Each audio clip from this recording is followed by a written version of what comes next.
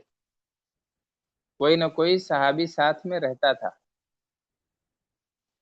وَكَانَ مِنْهُمْ، تو آج ہمیں بھی اکیلے سفر نہیں کرنا چاہیے، بہتر یہی ہے کہ ایک دو لوگ ساتھ ہوں، کم سے کم ایک آدمی تو اپنے ساتھ رہے، کبھی اچانک کوئی معاملہ ہو تو وہ تو دیکھ سکے، وہ خبر کر سکے۔ تو ہمیشہ سنت کے مطابق ہمیشہ کسی نہ کسی کے ساتھ ہی سفر کرنا چاہیے، تنہا نہیں۔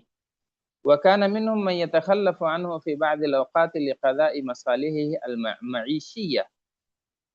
وَكَانَ مِنْهُمْ مَنْ يَتَخَلَّفُ، اور ان میں کچھ ایسے تھے جو پیچھے بھی رہ جاتے تھے۔ كَانَ مِنْهُمْ مَنْ يُلَازِمُهُ وَلَا يَتَخَلَّفُ، یہاں ہے وَكَانَ مِنْهُمْ مَنْ يَتَخَلَّفُ عَنْهُ، اور صحابہ میں سے کچھ لوگ ایسے تھے جو پیچھے بھی رہ جاتے تھے آپ صلی اللہ علیہ وسلم سے، فی بعض الاوقات، بعض اوقات، لقضاء مصالحہ المعیشیہ، اپنی معاشی مصلحتیں پوری کرنے کے لیے، جیسے زراعت ہے، کھیتی باڑی ہے، یا تجارت ہے، او نحویہا، یا اس جیسا اور کوئی کام ہے، اوی الخروج فی سریہ، یا تو جنگ یا سریہ میں نکلنے کی وجہ سے، الی غیر ذالک من الاعذار، اس کے علاوہ اور بھی بہت سارے عذر اعذار ہوتے تھے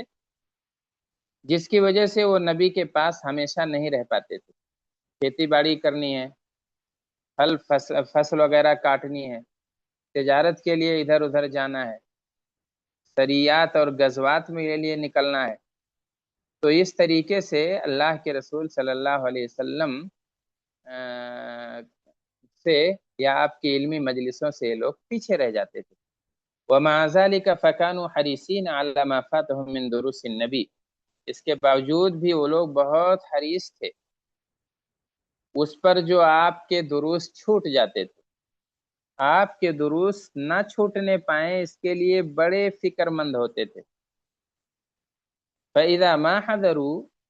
سَأَلُوا وَاسْتَفْسَرُوا، اگر وہ نہیں مجلس میں حاضر ہو پاتے تو دوسرے لوگوں سے پوچھتے تھے اور استفسار کرتے تھے، سوال کرتے تھے۔ جو لوگ ہوتے تھے ان سے پوچھ لیتے تھے کہ آج نبی نے کیا بات بتائی ہے، آج تم نے نبی کی کون سی حدیث سیکھی ہے۔ وَكَانَ مِنَ الصَّحَابَةِ مَنْ يَشْتَدُّ بِهِ الْحِرْصُ عَلَى حَدِيثِ رسول اللہ، صحابہ کرام میں سے کچھ ایسے لوگ تھے جو شدید حریص تھے نبی کی حدیثوں کے۔ فَيَتَنَاوَبُ حُضُورَ مَجَالِسِهِ مَعَ جَارِ اللَّهِ، تو باری لگا لیتے تھے نبی کے مجلسوں میں حاضری کے لیے اپنے پڑوسی کے ساتھ، مع جار اللہ، اپنے پڑوسی کے ساتھ، یحضر ھذا یوما وھذا یوما، کبھی ایک دن یہ حاضر ہوتے تھے اور ایک دن وہ حاضر ہوتے تھے۔ ثم یخبر کل منہما صاحبہ،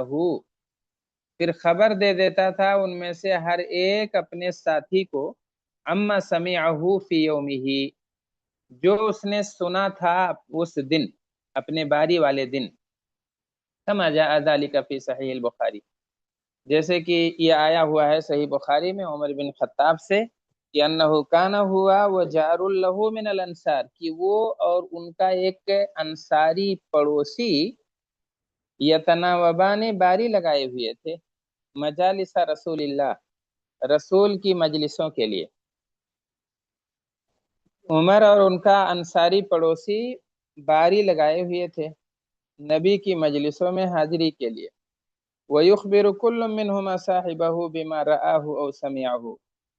اور ان میں سے ہر ایک اپنے ساتھی کو بتا دیتا تھا جو کچھ اس نے دیکھا یا جو کچھ اس نے سنا تھا۔ اگر کوئی حاضر نہیں ہے، کوئی کاپی مانگے تو کاپی دے دینا چاہیے۔ کسی طالب علم کی غیر حاضری ہوئی ہے کسی عذر کی وجہ سے اور وہ پوچھ رہا ہے یا پوچھ رہی ہے تو بتا دینا چاہیے کھلے دل سے، اسے چھپانا نہیں چاہیے۔ تو وہ بھی اپنے ساتھی کو بتا دیتے تھے، جس دن غیر حاضر رہتا ان کا ساتھی تو جو انہوں نے دیکھا ہے اپنے باری والے دن یا جو نبی سے سنا ہے سب امانت داری کے ساتھ بتا دیتے۔ اچھا، وَأَمَّا مَنْ بَعُدَتْ عَلَيْهِمُ الشُّقَّةُ، اچھا یہاں اس پیراگراف میں کیا پتا چلا؟ ہر پیراگراف کا خلاصہ بھی ذہن میں رکھیے۔ اس میں کیا معلوم ہوا کہ نبی صلی اللہ علیہ وسلم کی مجلسوں میں حاضری کے لحاظ سے تمام صحابہ یکساں نہیں تھے، کچھ برابر لگاتار حاضری دیتے تھے، آپ کا ساتھ کبھی نہیں چھوڑتے تھے، جیسے ابو بکر اور ابو ہریرہ رضی اللہ عنہما ہے، اور کچھ ایسے رہتے تھے جو اپنے کام کاج کی وجہ سے غیر حاضر بھی ہو جاتے تھے، لیکن حریص بہت تھے نبی کے دروس کے لیے۔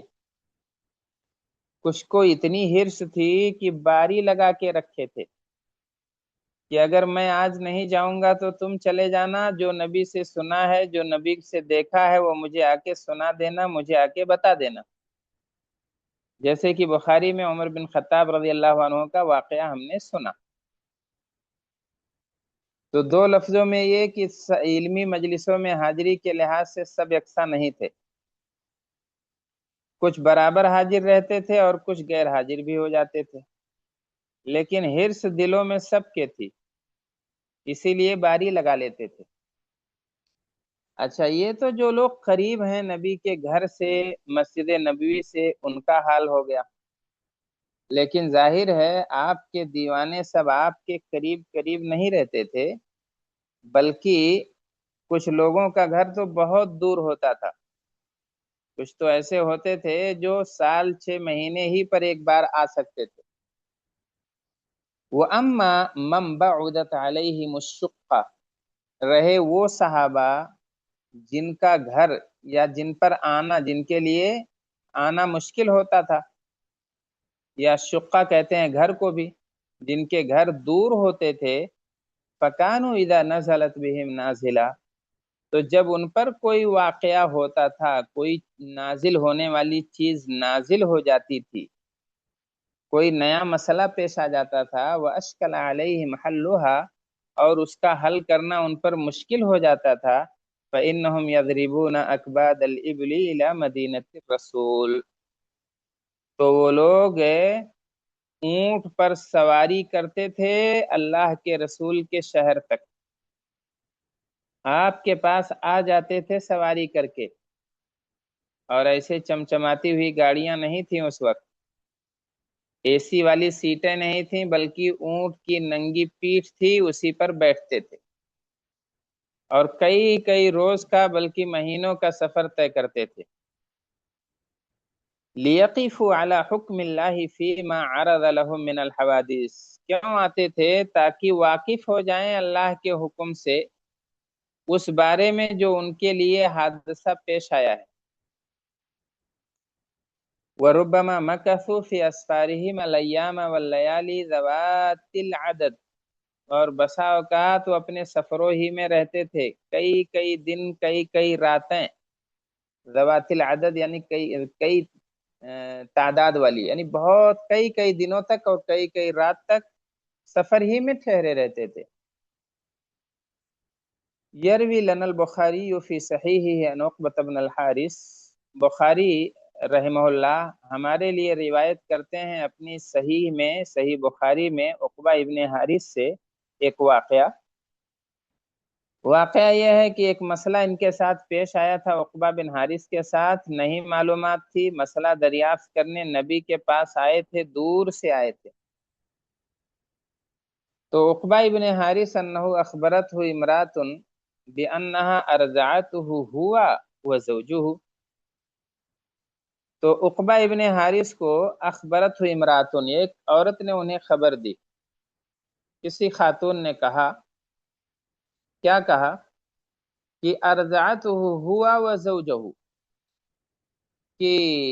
اس خاتون نے انہیں دودھ پلایا ہے، اور وزوجہ اور ان کی بیوی کو، دیکھیے زوج شوہر کے لیے بھی بولتے ہیں اور زوج بیوی کے لیے بھی استعمال کرتے ہیں، اصلاً لفظ زوجہ ہے بیوی کے لیے،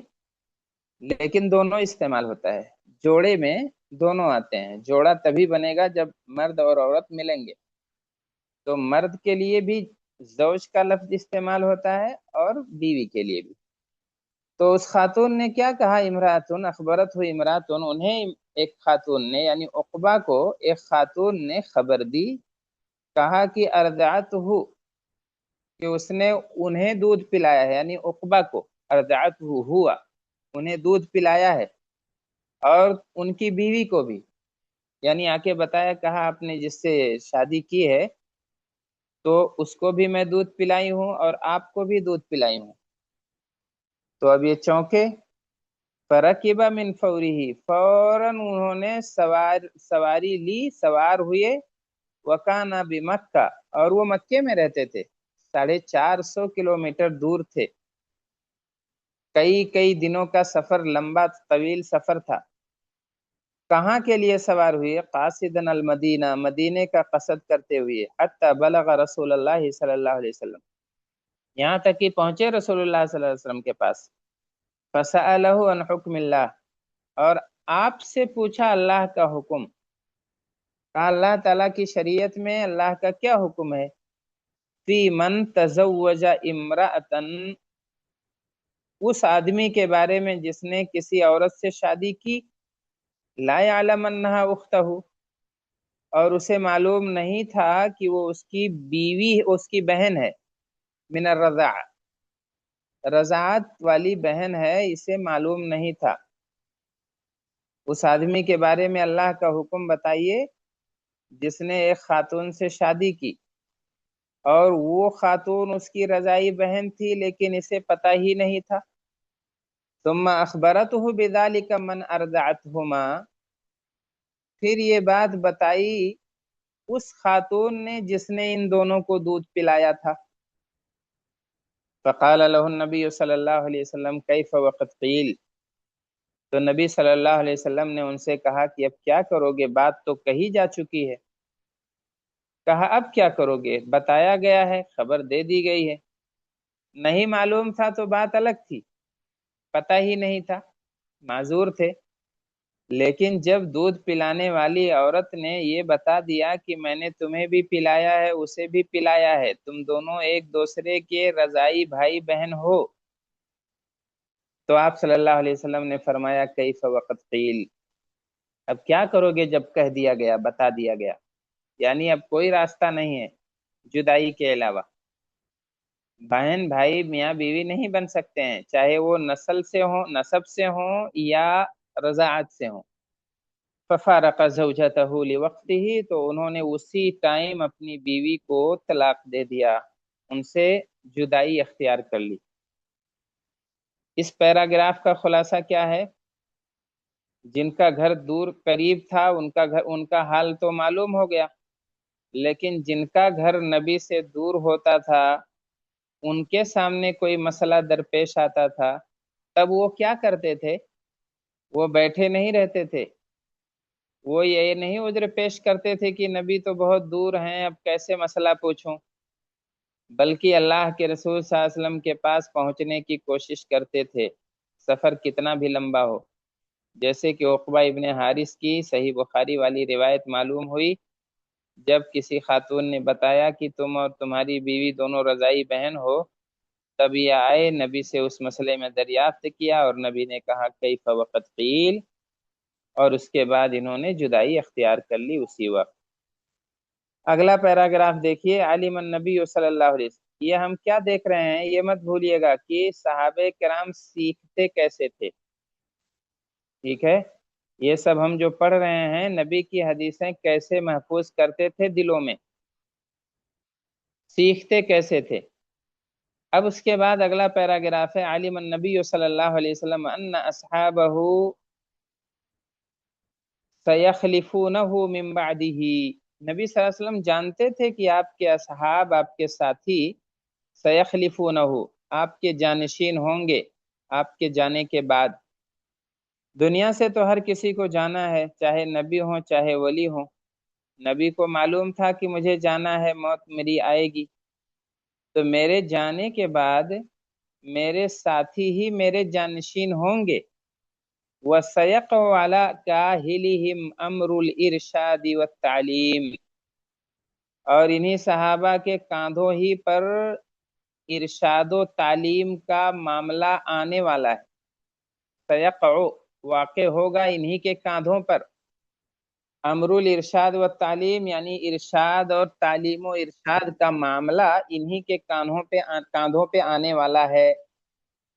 فَأَتَى فِي دُرُوسِهِ التَّعْلِيمِيَّةِ بِأُمُورٍ كَانَ لَهَا أَكْبَرُ الْأَثَرِ فِي تَوْجِيهِ الصَّحَابَةِ وَتَعْلِيمِهِمْ، لہذا آپ اپنے تعلیمی دروس میں ایسے امور پیش فرماتے تھے جن کا بڑا اثر ہوتا تھا صحابہ کی رہنمائی میں اور ان کی تعلیم میں،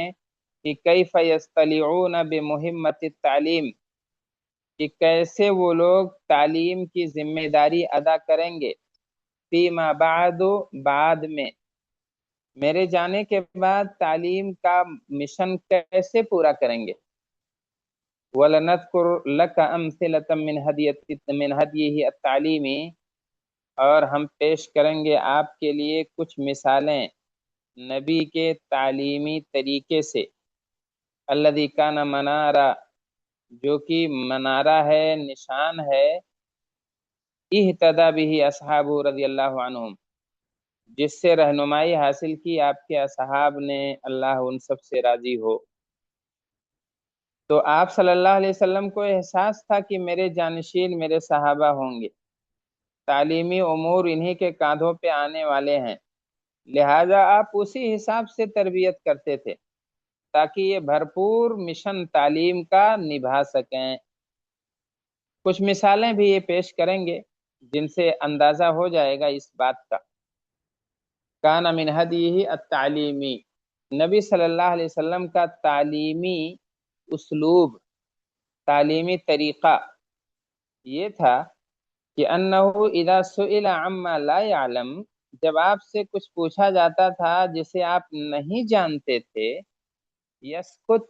تو آپ چپ رہتے تھے۔ اگر کسی سے پوچھا جائے اور وہ معلوم نہ ہو مسئلہ تو چپ رہے، یہ نبی کا سکھایا ہوا طریقہ ہے۔ اس میں عار نہیں محسوس کرنی چاہیے، اس میں شرم نہیں لگنی چاہیے کہ میرے چھوٹے سے شاگرد نے مجھ سے یہ مسئلہ پوچھا ہے تو میں کیسے چپ رہوں۔ آپ کو نہیں معلوم ہے تو آپ چپ رہیے۔ نبی صلی اللہ علیہ وسلم سے جب کوئی بات پوچھی جاتی تھی لا یعلم، جسے آپ نہیں جانتے تھے، یسکت، تو آپ چپ رہتے تھے، منتظرا الوحی من اللہ بذالک، انتظار کرتے وحی کا اللہ کی جانب سے، بذالک، اس مسئلے میں، اس مسئلے میں اللہ کی وحی کا انتظار کرتے تھے، اور جب معاملہ کلیئر ہو جاتا تھا تب آپ صلی اللہ علیہ وسلم زبان کھولتے تھے۔ آپ بھی انتظار کیجئے، مطالعہ کیجئے، ٹائم لے لیجئے، جب دل مطمئن ہو جائے تب آپ زبان کھولیے۔ وَكَانَ مِنْ هَدِيهِ صلی اللہ علیہ وسلم أَنَّهُ إِذَا قَالَ كَلِمَةً أَعَادَهَا ثَلَاثًا، نبی کا یہ بھی طریقہ تھا کہ جب آپ کوئی بات کہتے، کوئی کلمہ کہتے تو أَعَادَهَا ثَلَاثًا، آپ اسے 3 بار دہراتے تھے، ہر بات نہیں، لیکن جو بات بڑی اہم ہوتی تھی آپ صلی اللہ علیہ وسلم اسے 3 دفعہ دہراتے تھے، حتی تفہم، یہاں تک کہ سمجھ میں آ جائے۔ وَكَانَ مِنْ هَدْيِهِ، کتنا طریقہ معلوم ہوا؟ 2۔ اگر کچھ پوچھا جاتا تھا آپ نہیں جانتے تھے تو آپ چپ رہتے تھے، وہی کا انتظار کرتے تھے۔ آپ جب کوئی کلمہ کہتے تھے، اہم کلمہ، تو آپ اسے 3 بار دہراتے تھے یہاں تک کہ بات اچھی طرح سے سمجھ میں آ جائے۔ وَكَانَ مِنْ هَدْيِهِ عَلَيْهِ الصَّلَاةُ وَالسَّلَامُ أَنَّهُ رُبَّمَا طَرَحَ الْمَسْأَلَةَ عَلَى أَصْحَابِهِ، نبی صلی اللہ علیہ وسلم کا طریقہ یہ تھا کہ کبھی کبھی مسئلے کو پیش کرتے تھے اپنے صحابہ پر، ہمیشہ خود نہیں بولتے تھے، کبھی اپنے شاگردوں کو بھی بولنے کا موقع دیتے تھے۔ اس سے پہلے پتہ نہیں یہ بات آئے گی کہ نہیں، حضرت عائشہ رضی اللہ عنہا کہتی ہیں کہ آپ صلی اللہ علیہ وسلم بات صاف کرتے تھے، اتنی صاف باتیں ہوتی تھیں آپ کی کہ لو عادہ عاد لعدہا، کہ اگر کوئی گننے والا آپ کے الفاظ گننا چاہتا تو گن بھی لیتا، صفائی اتنی رہتی تھی۔ تو کہتے ہیں کہ آپ صلی اللہ علیہ وسلم کا ایک انداز یہ بھی تھا، طرح المسئلہ علی اصحابہ، آپ مسئلہ پیش کر دیتے تھے اپنے صحابہ پر، کیوں؟ لیختبر ما عندهم من العلم، تاکہ ان کے علم کا امتحان لیں۔ ہم بھی پڑھ لیتے ہیں، ایک مدت کے بعد ہمارا امتحان ہوتا ہے، نبی صلی اللہ علیہ وسلم سکھا دیتے تھے، آپ کبھی کبھی امتحان بھی لے لیتے تھے، تو امتحان لینے کے لیے مسئلہ ان کے اوپر ڈالتے تھے، وَلْيُشْهِدَ أَذْهَانَهُمْ لِلْفَهْمِ، اور لیختبرا تاکہ امتحان لیں، وَلْيُشْهِدَ أَذْهَانَهُمْ تاکہ آپ ان کے دل و دماغ کو چمکائیں۔ وَكَانَ إِذَا سُئِلَ عَن مَسْأَلَةٍ فَأَجَابَ عَنْهَا، پتہ نہیں مثال آئے گی کہ نہیں، یہ والی سوال آپ ڈالتے تھے لوگوں کے، اپنے ساتھیوں سے سوال کرتے تھے، جیسے تو نبی صلی اللہ علیہ وسلم نے ایک دفعہ اپنے ساتھیوں سے کیا سوال کیا تھا، میں شاید کبھی بتایا تھا، بیٹھے ہوئے تھے، دوستوں کے ساتھ تھے، اپنے شاگردوں کے ساتھ تھے، آپ نے فرمایا، کہا اچھا نہیں، وہ مناسبت بھی تھی، کھجور کا خوشہ آیا ہوا تھا، گابھا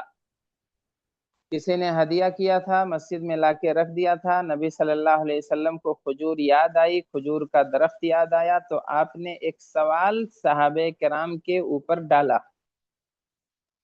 سوال کیا تھا کہ اخبرونی بشجرۃ تشبہ الرجل المسلم، کہا میرے ساتھیوں مجھے ایسے درخت کا نام بتاؤ آج جو مسلمانوں جیسا ہوتا ہے، درخت اور مسلمانوں جیسا، جاندار اور جانداروں جیسا، بے جان اور جانداروں جیسا۔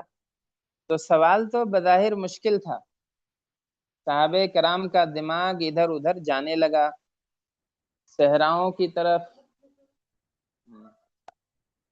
جنگل جھاڑ کی طرف جانے لگا، بہت سارے جوابات آئے، آپ تو امتحان لے رہے تھے، اسی لیے آپ جواب نہیں دے رہے تھے صحیح، جتنا بھی جواب آتا تھا آپ کہتے تھے لا، کوئی اور کسی جھاڑ کا نام لیتا تو آپ کہتے تھے لا، آپ تو یہ بھی کہہ سکتے تھے کہ ہاں یہ تمہارا جواب غلط ہے، صحیح جواب یہ ہے، لیکن ذہنوں کو چمکانا تھا اور فکر کو بلندی پہ لے جانا تھا، امتحان لینا تھا اپنے شاگردوں کا، اسی لیے آپ صحیح جواب نہیں دیتے تھے۔ ایک بچے کے ذہن میں صحیح جواب آیا، بچے نے دیکھا کہ میرے والد محترم بیٹھے ہیں، ابو بکر صدیق بیٹھے ہیں، بڑے بڑے صحابہ کرام بیٹھے ہیں، علماء اعظام بیٹھے ہیں، یہ نہیں بول رہے ہیں تو میں کیسے بولوں؟ لیکن ان کا جواب صحیح تھا، وہ تفصیل آپ سب کو معلوم ہے۔ تو اللہ کے رسول صلی اللہ علیہ وسلم کبھی طرح المسئلہ علی اصحابہ، اپنے ساتھیوں پر، اپنے شاگردوں پر مسئلہ پیش کرتے تاکہ ان کا امتحان لیں، ان کے علم کا، ان کے ذہنوں کو سمجھنے کے لیے چمکا دیں، سنوار دیں، تیز کر دیں۔ وَكَانَ إِذَا سُئِلَ عَن مَسْأَلَةٍ فَأَجَابَ عَنْهَا، اور جب کبھی کبھی کوئی مسئلہ جب آپ سے پوچھا جاتا تھا تو آپ اس کا جواب دیتے تھے، فَإِنَّهُ قَدْ يُفِيدُ فِي مَسَائِلَ أُخْرَى لَهَا مُنَاسَبَةٌ بِالْمُقَامِ أَوْ صِلَةٌ بِالْجَوَابِ فَيَسْتَطْرِدُ إِلَيْهَا لِيُفِيدَ السَّائِلَ وَالْحَاضِرِينَ عِلْمًا جَدِيدًا۔ ہاں، تو وَكَانَ إِذَا سُئِلَ عَن مَسْأَلَةٍ، اور آپ سے جب کسی مسئلے کے بارے میں پوچھا جاتا تھا تو آپ اس کا جواب دیتے تھے، فَإِنَّهُ قَدْ يُفِيدُ إِلَى مَسَائِلِ أُخْرَى، اور وہ دوسرے مسائل کی طرف بھی لے جاتا تھا جس کی اس جگہ مناسبت ہوتی تھی یا جواب سے اس کا تعلق ہوتا تھا، تو آپ صلی اللہ علیہ وسلم اس سے بھی چھیڑ دیتے تھے، اسے پیش کر دیتے تھے تاکہ لیفید السائل والحاضرون علما جدیدا، یا لیفید السائل والحاضرین، تاکہ آپ فائدہ پہنچائیں سائل کو اور حاضرین کو علم جدید کا۔ کسی نئے علم کا فائدہ پہنچانے کے لیے آپ دوسرے مسئلے کو بھی چھیڑ دیتے تھے۔ جیسے آپ صلی اللہ علیہ وسلم سے صرف سمندر کے پانی سے وضو کا سوال کیا گیا، لیکن ایک مسئلہ اور تھا اسی سے جڑا ہوا، تو آپ نے اسے بھی بیان کر دیا اور کہا دیکھو اس کے پانی سے وضو کرنا بھی جائز ہے اور اس کے مردار کا کھانا بھی حلال ہے۔ اگلا اسلوب دیکھیے نبی کا، وَكَانَ يَتَخَوَّلُهُمْ بِالْمَوْعِظَةِ، اور آپ ان کا لحاظ رکھتے تھے نصیحت کرنے میں، کراہت الملل، ملل کو ناپسند کرتے ہوئے، یعنی اکتاہٹ کو ناپسند فرماتے تھے آپ۔ کسی کو شوق نہ ہو اور اسے سناتے رہیں تو یہ ٹھیک عادت نہیں ہے، دلچسپی نہ ہو اور اسے سمجھاتے رہیں۔ بچے کی توجہ نہیں ہے اور اس پر علم کے موتی بکھیرتے رہیں، بے فائدہ ہے۔ کھیلتے ہوئے بچے کو نصیحت کرنا یا روتے ہوئے بچے کو سمجھانا اس ٹائم ٹھیک نہیں ہے، مناسب موقع و محل دیکھ کے ہی نصیحت کرنی چاہیے۔ اچھا، آپ صلی اللہ علیہ وسلم بور نہیں ہونے دیتے تھے، اس کی کیا دلیل ہے؟ ان اصحاب ابن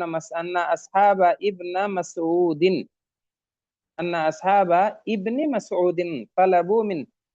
کہ ابن مسعود کے ساتھیوں نے، ان کے شاگردوں نے طلب کیا ان سے، ان یحدثہم کل یوم، کہ انہیں سمجھائیں ہر دن درس دیں انہیں۔ ان کے شاگردوں نے کہا ہر روز ہمیں درس دیجئے، سمجھائیے۔ فابا، تو انہوں نے انکار کر دیا اور نبی کی بات پیش کی، کہا انما نتخولکم بالموعظہ، کہ ہم تمہارا خیال رکھتے ہیں نصیحت کرنے میں، کما کان رسول اللہ صلی اللہ علیہ وسلم یتخولنا، جیسے نبی ہمارا خیال رکھتے تھے، کراہت السآمت علینا، ہم پر اکتاہٹ کو ناپسند کرتے ہوئے۔ بوریت آپ کو اچھی نہیں لگتی تھی، اس لیے کسی کو بور نہیں کرتے تھے اور اتنا درس نہیں دیتے تھے کہ لوگ اکتاہٹ کے شکار ہو جائیں۔ تو ابن مسعود سے جب روز درس کا مطالبہ ہوا تو انہوں نے انکار کر دیا، کہا نہیں، یہ نبی کا اسلوب نہیں ہے۔ وَكَانَ صلی اللہ علیہ وسلم يَخُصُّ بَعْدَ أَصْحَابِهِ بِالْعِلْمِ دُونَ بَعْدٍ، اور نبی صلی اللہ علیہ وسلم اپنے بعض اصحاب کو بطور خاص بتاتے تھے دوسروں کو چھوڑ کر۔ یخص بالعلم، علم کے ساتھ خاص کرتے تھے اپنے کچھ ساتھیوں کو، دون بعدن، دوسرے کو چھوڑ کر، سب کو ایک بات نہیں بتاتے تھے، ایک ہی بات، کچھ کا معیار اتنا اونچا نہیں ہوتا تھا، اس لیے اتنا بھاری فلسفہ ان کے سامنے پیش نہیں کرتے تھے،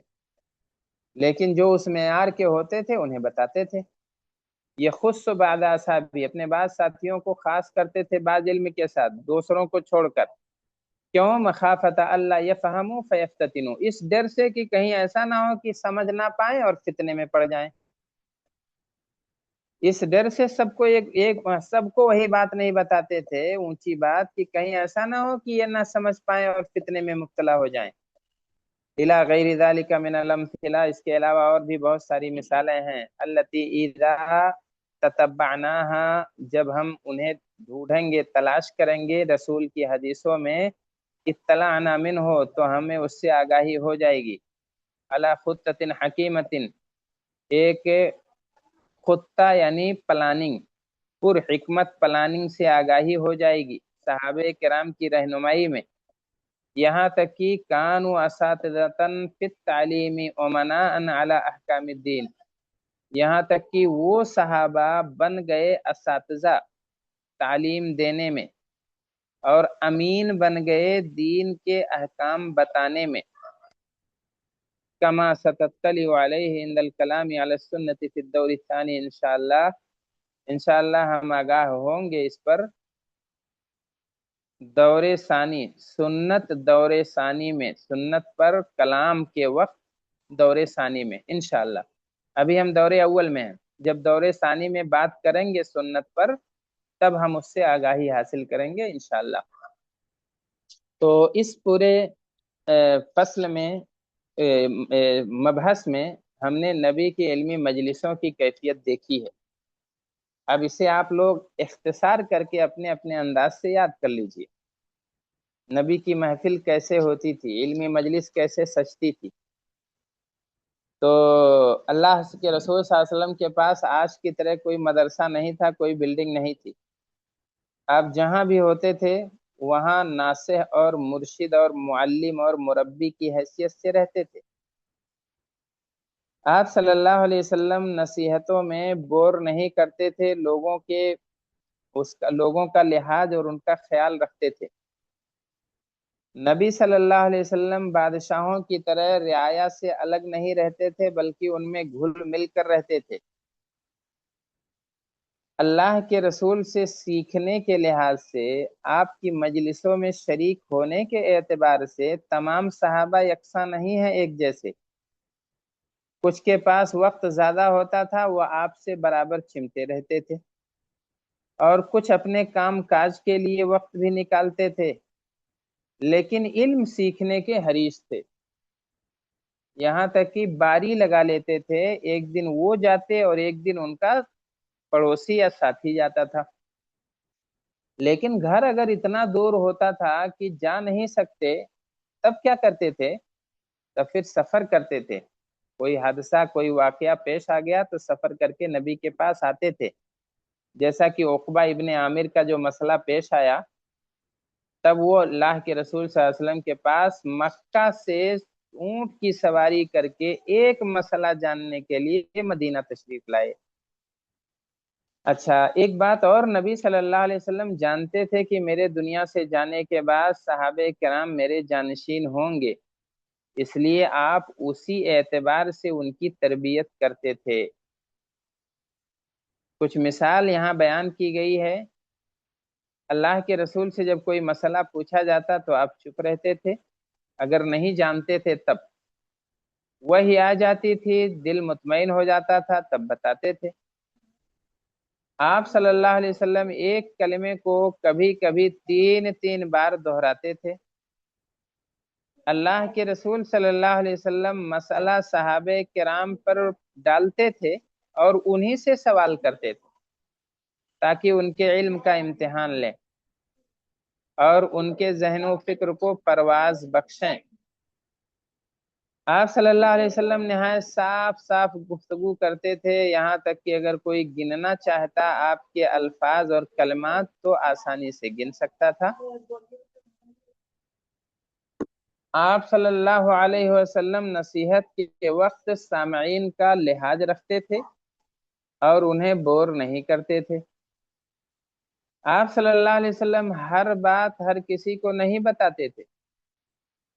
اس ڈر سے کہ کہیں ایسا نہ ہو کہ یہ سمجھ نہ پائے اور کسی فتنے میں مبتلا ہو جائے۔ تو اللہ کے رسول صلی اللہ علیہ وسلم نے اتنی پرحکمت پالیسی اختیار کی تربیت اور تعلیم کے لیے کہ صحابہ کرام تعلیم و تربیت کے امام بن گئے، خود نہ تھے جو راہ پر اوروں کے راہی بن گئے، اوروں کے رہبر بن گئے۔ تو جو کچھ نہیں جانتے تھے وہ معلم بن گئے، اور جنہیں کچھ نہیں معلوم تھا وہ دوسروں کے مربی بن گئے۔ یہ اللہ کے رسول صلی اللہ علیہ وسلم کی تربیت کا کمال تھا۔ دور ثانی میں جب بات آئے گی سنت پر، تب انشاءاللہ اور بھی چیزوں سے آگاہی ہوگی۔ اب اگلا درس جو ہمارا رہے گا وہ ہے المبحث الثالث۔ اس میں ہم یہ دیکھیں گے کہ صحابہ حدیثیں لیتے کیسے تھے۔ ابھی تک ہم نے یہ دیکھا ہے کہ نبی اپنی اللہ کے رسول تعلیم دیتے کیسے تھے۔ اب یہ دیکھیں گے کہ صحابہ یا آپ کے شاگرد سیکھتے کیسے تھے، اللہ کے رسول صلی اللہ علیہ وسلم سے حدیث لینے اور اخذ کرنے کا طریقہ کیا تھا۔ تو یہ بھی دلچسپ ہے۔ پھر آگے دیکھیں گے کہ حدیث کی نشر و اشاعت میں خواتین کی حصہ داری کیسی تھی۔ کیا صرف یہ ذمہ داری مردوں کے کاندھوں پہ، یا خواتین نے بھی اس میں حصہ لیا ہے؟ اور پھر انشاءاللہ امہات المؤمنین نے حدیثیں کیسے پہنچائی ہیں، اور جو وفود اور جو ہے کچھ ٹیمیں آتی تھیں آپ صلی اللہ علیہ وسلم سے، ان کے بارے میں جانیں گے، پھر دور ثالث شروع ہو جائے گا۔ تو واضح ہے، اور کوئی سوال ہو تو